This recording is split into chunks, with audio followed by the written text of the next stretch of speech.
রাশিয়ার তেল কিনতে যুক্তরাষ্ট্রের আনুষ্ঠানিক অনুমতি চাইল বাংলাদেশ। বৈশ্বিক অর্থনৈতিক অস্থিরতা ও জ্বালানি সংকটের এই কঠিন সময় জাতীয় অর্থনীতিকে চাঙা করতে এক যুগান্তকারী ও সাহসী পদক্ষেপ নিয়েছে বাংলাদেশ সরকার।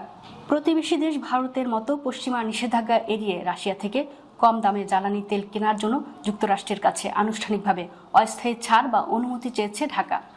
বুধবার সচিবালয়ে অর্থ ও পরিকল্পনা মন্ত্রী আমির খসরু মাহমুদ চৌধুরী এবং ঢাকায় নিযুক্ত মার্কিন রাষ্ট্রদূত ব্রেন্ট টি ক্রিস্টেনসেনের মধ্যকার এক গুরুত্বপূর্ণ বৈঠকে অত্যন্ত জোরালোভাবে এই প্রস্তাব উপস্থাপন করা হয়। বৈঠক শেষে নিজ দপ্তরে আয়োজিত এক প্রেস ব্রিফিংয়ে সাংবাদিকদের সামনে এই চাঞ্চল্যকর ও যুগান্তকারী উদ্যোগের কথা তুলে ধরেন অর্থমন্ত্রী। তিনি স্পষ্টভাবে জানান, দেশের জ্বালানি সরবরাহ নিরবিচ্ছিন্ন রাখা এবং জাতীয় অর্থনীতিকে একটি শক্ত ভিত্তির উপর দাঁড় করানোর লক্ষ্যে বর্তমান সরকার এই সময়োপযোগী পদক্ষেপ নিয়েছে। রাশিয়া ইউক্রেন যুদ্ধের পর থেকে পশ্চিমাদের দেওয়া কঠোর নিষেধাজ্ঞার কারণে আন্তর্জাতিক বাজার থেকে সরাসরি রুশ তেল কেনা অনেক দেশের জন্যই কঠিন হয়ে পড়েছে। তবে এই নিষেধাজ্ঞার মধ্যে ভারত বিশেষ ভূ রাজনৈতিক উপায়ে যুক্তরাষ্ট্রের কাছ থেকে ছাড় নিয়ে বিপুল পরিমাণে সস্তায় রুশ জ্বালানি তেল কিনে নিজেদের অর্থনীতিকে বড় ধরনের সুবিধা দিয়েছে।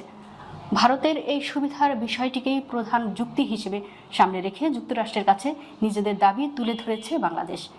এ প্রসঙ্গে আমির খসরু মাহমুদ চৌধুরী বলেন, ভারতকে ইতোমধ্যে রাশিয়া থেকে জ্বালানি তেল কেনার জন্য একটি অস্থায়ী ছাড় বা বিশেষ সুবিধা দেওয়া হয়েছে।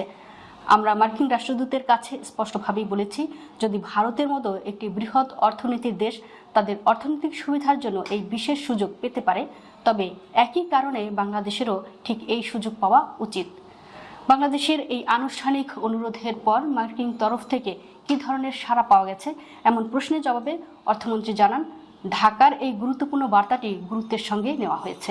তিনি বলেন, বর্তমান বৈশ্বিক প্রেক্ষাপটে এবং দেশের স্থিতিশীলতার জন্য আমাদের অর্থনীতির এখন অত্যন্ত শক্তিশালী ও কার্যকর একটি সমর্থন প্রয়োজন। মার্কিন রাষ্ট্রদূত আমাদের জানিয়েছেন, বাংলাদেশের এই যৌক্তিক অনুরোধটি সরাসরি ওয়াশিংটনের সংশ্লিষ্ট উচ্চপদস্থ কর্তৃপক্ষের কাছে পাঠানো হবে।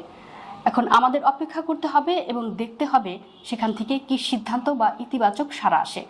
ঢাকা ও ওয়াশিংটনের এই উচ্চ পর্যায়ের বৈঠকে শুধু রাশিয়ার তেল কেনার বিষয়টি এককভাবে প্রাধান্য পায়নি, বরং দুই দেশের ভবিষ্যৎ অর্থনৈতিক সম্পর্কের আরও বেশ কিছু গুরুত্বপূর্ণ দিকও নিয়েও ব্যাপক আলোচনা হয়েছে। অর্থমন্ত্রী জানান, যুক্তরাষ্ট্র ও বাংলাদেশের মধ্যে সম্ভাব্য দ্বিপক্ষীয় বাণিজ্য চুক্তি, বাংলাদেশে সরাসরি মার্কিন বিনিয়োগ বৃদ্ধি এবং সরকারি সংস্থাগুলোর প্রাতিষ্ঠানিক সক্ষমতা বাড়ানোর মতো গঠনমূলক উদ্যোগগুলো নিয়েও রাষ্ট্রদূতের সঙ্গে বিস্তারিত ও ফলপ্রসূ আলোচনা হয়েছে। রাজনৈতিক ও কূটনৈতিক বিশ্লেষকদের মতে বাংলাদেশের এই দাবি অত্যন্ত যৌক্তিক ও সাহসী। যদি যুক্তরাষ্ট্র সত্যি সত্যি ঢাকাকে রাশিয়ার সস্তা তেল কেনার এই অস্থায়ী ছাড়পত্র প্রদান করে, তবে তা দেশের মূল্যস্ফীতি নিয়ন্ত্রণ, শিল্পের উৎপাদন ব্যয় হ্রাস এবং বৈদেশিক মুদ্রার রিজার্ভ সংরক্ষণে একটি বড় ধরনের গেম চেঞ্জার হিসেবে কাজ করতে পারে। ভূ রাজনৈতিক এই সমীকরণ এখন সবার নজর ওয়াশিংটনের দিকে। তারা ঢাকার এই যৌক্তিক আবেদনকে কিভাবে মূল্যায়ন করে।